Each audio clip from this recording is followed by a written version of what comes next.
So we meet once again. What's good in life? What's good out there on the internet? What's good in sports? The name is Akiem Balaam. So, so I wasn't necessarily planning on, doing anything, I guess you could say video wise, but of course, last night when I made this video, of course, a champion was crowned. So congrats to the Boston Celtics. Banner number 18 will be raised atop TD Garden in Boston. They defeated the Dallas Mavericks. I believe the final score of that Game 5 in Boston was 106-88. And, when you think about it, this was... I know that there were lots of folks, including myself, that was expecting maybe a 6-game series or maybe even a 7-game series, but Boston dominated for the most part from start to finish. Maybe I shouldn't say dominated. I mean, they dominated in terms of obviously the games won. But when you think about it, a lot of these games, if you're the Dallas Mavericks, were certainly winnable games. They were certainly winnable, but for some reason, Boston just showed up more as a team, more so than the Dallas Mavericks did. And, it was really going to come down to how the role players would play, because we knew going into the series that both the Dallas Mavericks and the Boston Celtics, they both have two marquee players on each of their teams. Obviously, the Mavs with Luka Doncic and Kyrie Irving, and the Celtics with Jason Tatum and Jaylen Brown. So it was really going to come down to how PJ Washington performed for the Mavericks, how players such as Al Horford and Drew Holiday were going to perform for the Celtics, because we knew that the key players, the key all-star players, were going to show up for the most part with both teams. So it was really going to come down to which stars look more like stars and which role players, which both teams have really good role players, as we've seen throughout these playoffs, were going to show up. And what's also very interesting when you think about this is this really was their get to something moment. Because if you're the Celtics, because in basketball, throughout the history of basketball, really throughout the history of sports, is you got to go through something in order to get to something.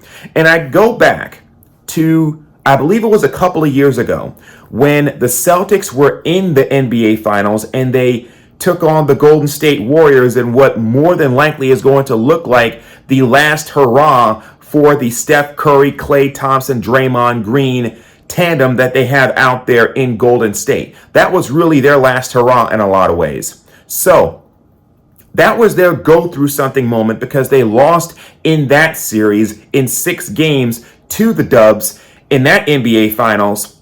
And really, when you think about it, that was their go through something moment, because Tatum and Brown, of course, were a couple of years younger than what it is that they are now. And I also wanted to mention that because when we talk about championships and we talk about the possibility of, could this be the beginning of a dynasty? The NBA is obviously a very tough league to win championships in. Any league is tough to win championships in, obviously. But the thing that's particularly scary about these Celtics is that their core is young. Yeah, Al Horford is an old dude. Yeah, Drew Holiday got some years under him. But when you think about it, Jason Tatum and Jaylen Brown are just now entering the respective primes of their respective careers. That's the thing. They're just now entering the primes of their respective careers. I believe one of them is 26 and the other is 27. They are both now starting to peak and enter their primes. So we could see Boston potentially at the top of the heap in the Eastern Conference for a pretty good bit of time. And when you think about it, you look at the landscape of the Eastern Conference, who do you see beating the Celtics? Who do you potentially see beating the Celtics at this point? I mean, Philly, I want to believe in Philly every single year, because even me as a native New Yorker believes Philly deserves a championship. But we see this every single year with the Sixers. They have great regular seasons, and Embiid looks like an MVP candidate, and somehow, some way, they always flame out in the playoffs. They always flame out in the playoffs. So as much as I want to believe in the Sixers, your boy just cannot believe in the Sixers. So I don't know about Philly But what about the New York Knicks? Let's remember something about these Knicks for just a second. The Knicks, a big part of the reason as to why the Knicks flamed out in the second round this past season, the way that they indeed flamed out, was because of injuries. Randall was injured, and then in that game 7, Brunson went down with an injury. Anunoby was hurt. So really, when you think about it, injuries were really the thing that hurt the Knicks. And the Knicks have kind of been on the up and up the last couple of years, even with Tom Thibodeau calling the plays, obviously. But I really want to see what a fully healthy Knicks team can do. Maybe they can give the Celtics a bit of a run for their money. And of course, that would make the NBA really happy, because we know how all these sports leagues love themselves a good New York versus Boston storyline. So it's kind of interesting how this was their go through to get to something moment for the Boston Celtics. And I think you can say the same for the Dallas Mavericks. In a lot of ways, this was their go through something moment, because this is Luka's first finals. This is Kyrie Irving's first time back in the finals ever since winning a championship with LeBron and the Cleveland Cavaliers. So in a lot of ways, this is the Dallas Mavericks go through something moment. This is Luka's go through something moment. He's going to be back in the NBA finals and he's going to win a championship. But I compare it to what Dirk Nowitzki went through when he was a Mav. Remember, in 2006, for those that may not necessarily be all that brushed up on their sports history, remember, it was in 2006 when you had the Dallas Mavericks in the NBA Finals against the Miami Heat. 2006. And that was when they had Dwayne Wade and Shaq.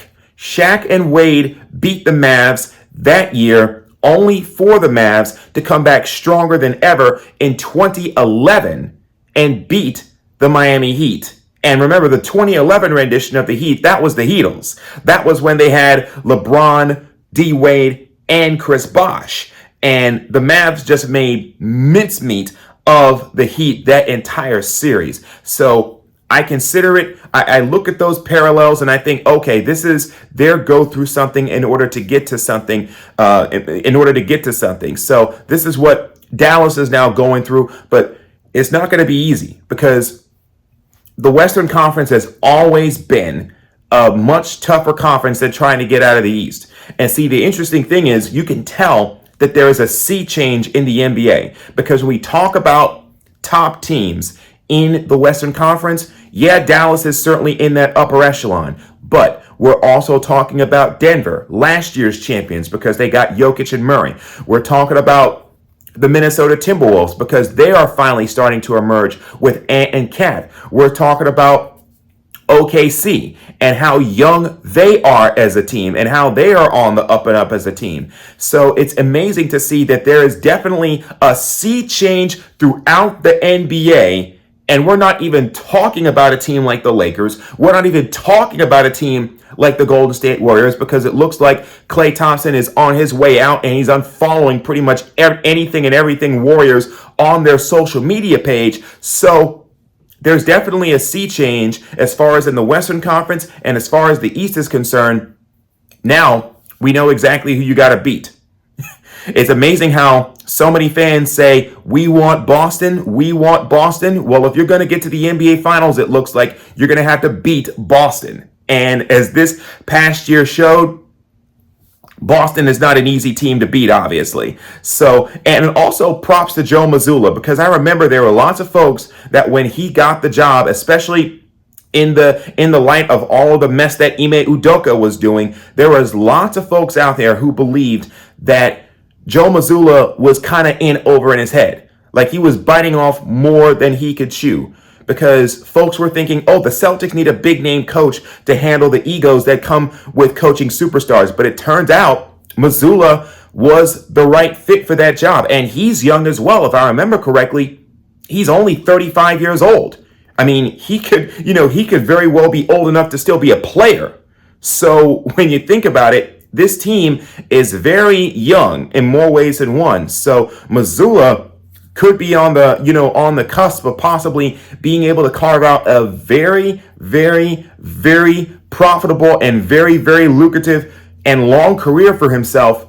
And when you're able to put on your resume that you won an NBA championship with the Boston Celtics, that certainly helps as well. Because in Boston, similar to how Laker fans are, they judge you based on how many championships that you won. And now the Celtics are once again the most winningest franchise in the entire NBA. Shout out to Magic Johnson for that tweet where he was saying, oh, I hate the fact that the Lakers, the Celtics now have more championships once again than the Lakers. And the thing with the Lakers is it doesn't look like that they're winning a championship anytime soon because there's so many questions about LeBron's future, and it looks like that once LeBron retires, they're definitely going to be in the throes of a rebuild. So the Celtics really have a chance, especially if the Lakers don't get their act together, to really put some distance in terms of championships and in terms of wins between themselves and the Lakers out west. So congrats to Boston. Like I said, congrats to Boston.